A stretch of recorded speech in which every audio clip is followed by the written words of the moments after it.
ginagawa ko, tigil ko na kaya to. Hindi naman po kasi lahat ng gumaga tao pinalad. Like, it blows my mind because like this doesn't seem, and I don't necessarily know all their ages yet. That's all part of what we're going to be doing this week is learning more about them. But it seems like they were all a little bit old. Like a lot of times, in K-pop groups, we talk about for good, better, and different. A lot of times they're recruiting or starting training for members at such a young age. I mean, 11, 12 years old for some of these members. So they're still living at home. They're still going to school. Like there's still other things that are happening. But to give up 3 or 4 years just to have the opportunity to possibly do something, it just seems so crazy because like in music here, right? We don't do that. It's not the same thing because you're not training for dancing. You're not training for all of these different things. Like you may be working on your music, but you're not doing that intense 8, 10, 12 hours a day of training. It's just, it's mind boggling to me. It's mind boggling to me. So. Great day to play.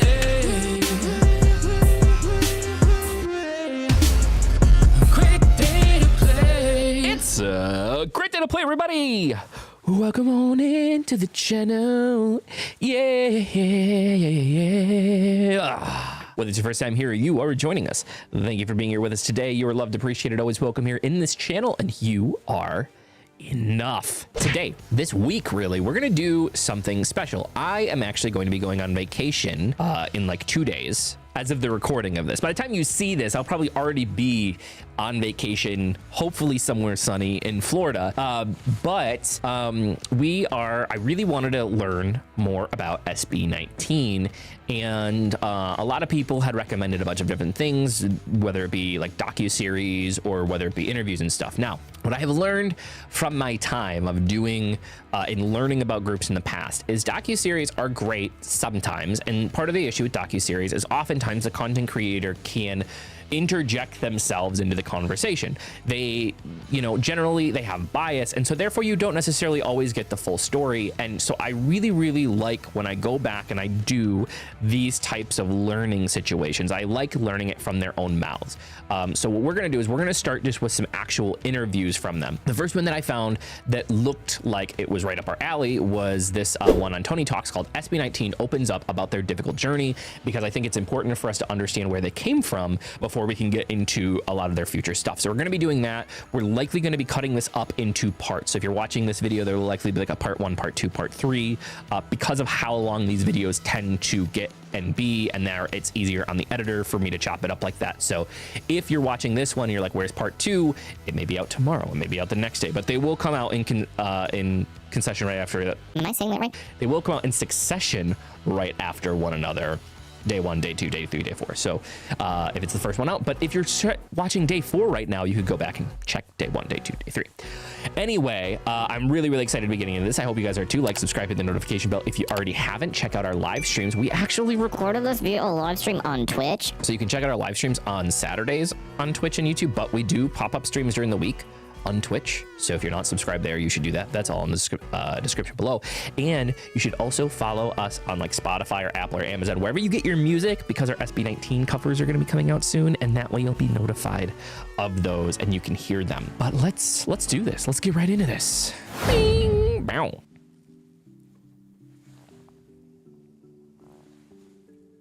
This year, noong April 29, they became the first Filipino and Southeast Asian act to be nominated in Billboard Music Awards for Top Social Artists, along with BTS, Blackpink, Ariana Grande, and 17.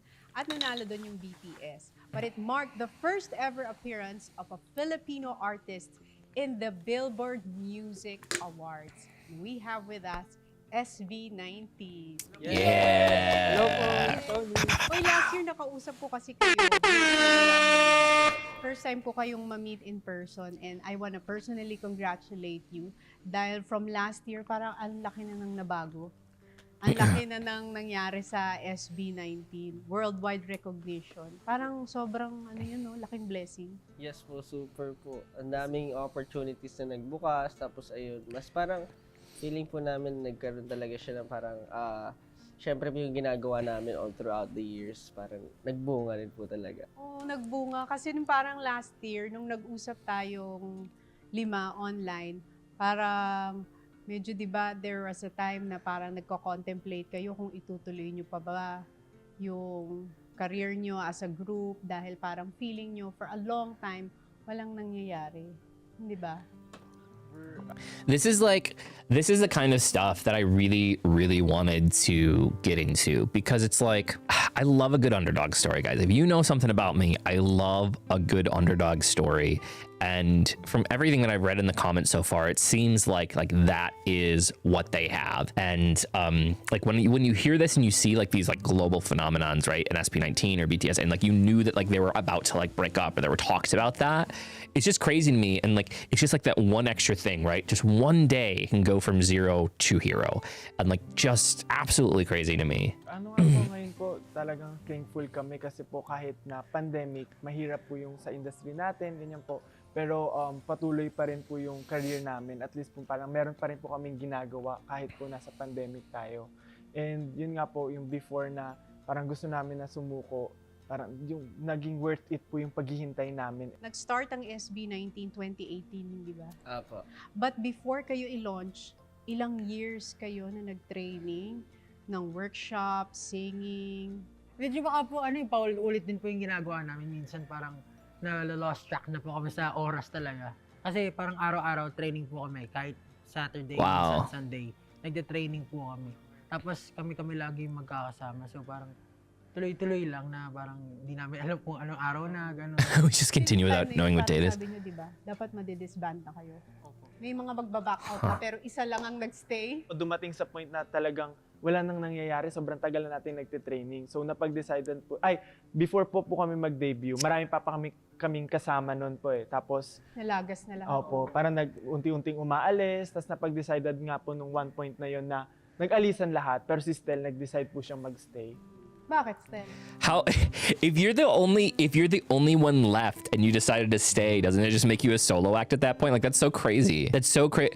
Like, man, I'm sure they're gonna tell more of the story, but it's like crazy. Like, what happens? Like, could you imagine what it would be today? It would be completely different if Stel didn't decide. Like, if he was like everybody was just like saying they were out, but like one person like persisting through, you know? May naiwan na. Passion. I like that. Hindi po, kasi nung time po na yun talaga, parang nung nasa training ako, nakafocus po talaga ako doon. Parang ito yung gusto kong gawin sa buhay ko. Ito yung gusto kong ma-achieve. Tapos sobrang happy ko kasi sobrang dami kong kasama. Mix pa po kami na may girls pa kami before. Kaya sobrang saya ko na magte-training. Though kahit alam ko po na walang nangyayari, pero yung ginagawa po namin sama-sama, sobrang na-enjoy ko po yun, working with them together. Kaya nyo gustong mag-quit nung time na yun kasi di ba parang it was 3-4 years of just training and you gave up so much. Yes Di ba po. wala kayong sweldo noon, you gave up your careers. Ilan sa inyo yung call center agents? Ako po. Huh.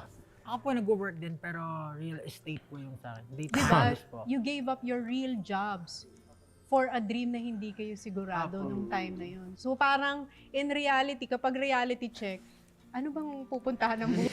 I would be really, really interested because I know that from early on that there was part of the training like in the K-pop system, and I don't know for how long they were in that. I would really, really like to know more about their training days and what that looked like. If anybody like knows of that, like reading the comments, if there are any kind of like interviews or more behind the scenes stuff about their training days, I don't know if it exists, but like, so at least with a lot of the K-pop groups, much of the time when they are training, while they don't receive salaries, if they are like there, like they get like stipends for like meals and stuff like that. So at least those things are covered. The room and board a lot of times is covered, even if they're staying in really, really small rooms and they don't have a lot of space to themselves. At least that stuff is a lot of time covered. It doesn't feel like that's the way. It doesn't feel like that's the way that this was though. That like that even those expenses. I would be curious to know because I doubt that they're gonna go into that in this. But like I wonder what it was really like when they say like, you know, they gave up their jobs. Like, did they have the minimum things met? Like, what did they have to do on top of it to make those ends meet?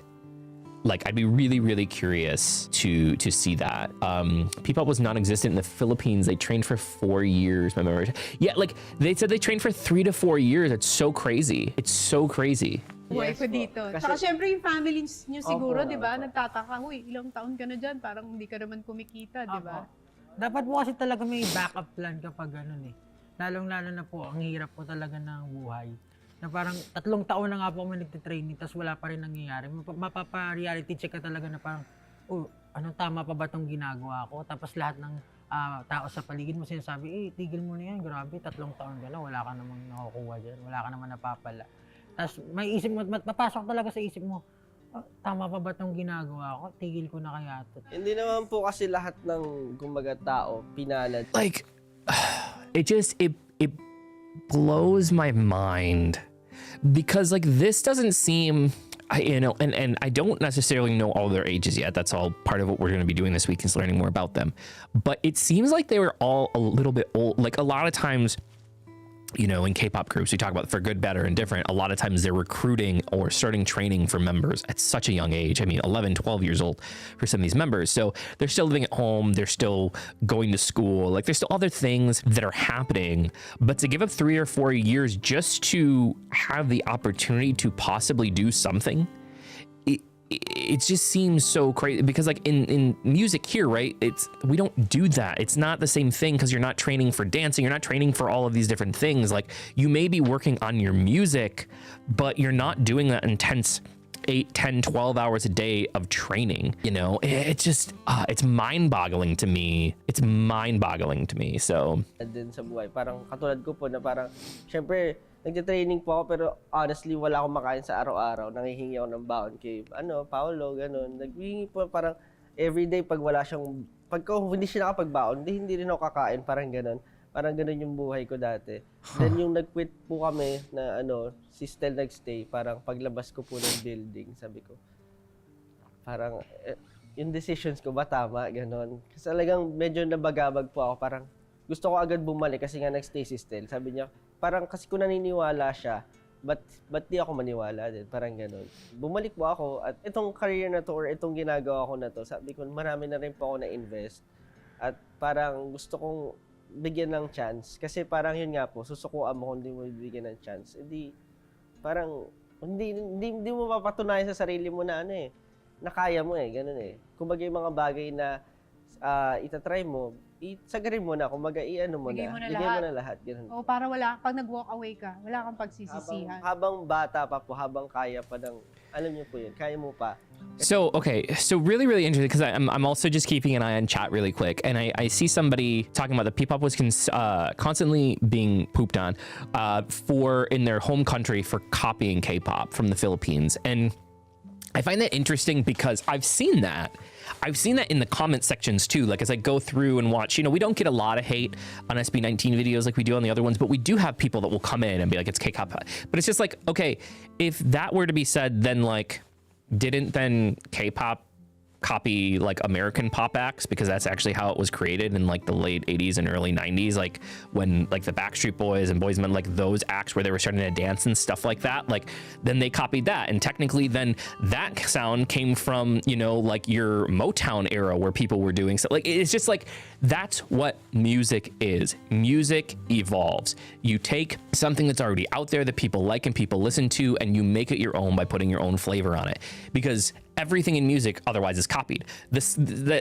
People could go as far as to say like, well, music all is copied because it's all the same scale, right? Like somebody had to invent that scale. It's just like, I don't think that it's a fair assessment when people go and they talk about like so-and-so copying this, because it's like, that's how music works. And just because they're doing it in a similar fashion, in a similar training system, like that doesn't necessarily mean that that's the only way to do it or that it's a copy. Like what does it matter where they come from? Especially when many K-pop acts are recruiting people from all over the world. Like it's not like they just recruit Koreans anymore to be in K-pop acts. So I just don't think it's a fair assessment in the music industry to say that, because everything stems from somewhere and then we put our own spin and our own flavor on it. Really, really cool though to hear like just that conversation about like walking out the door and then like having kind of that feeling. And it is true, like you've already invested 3 to 4 years. Like why not just continue,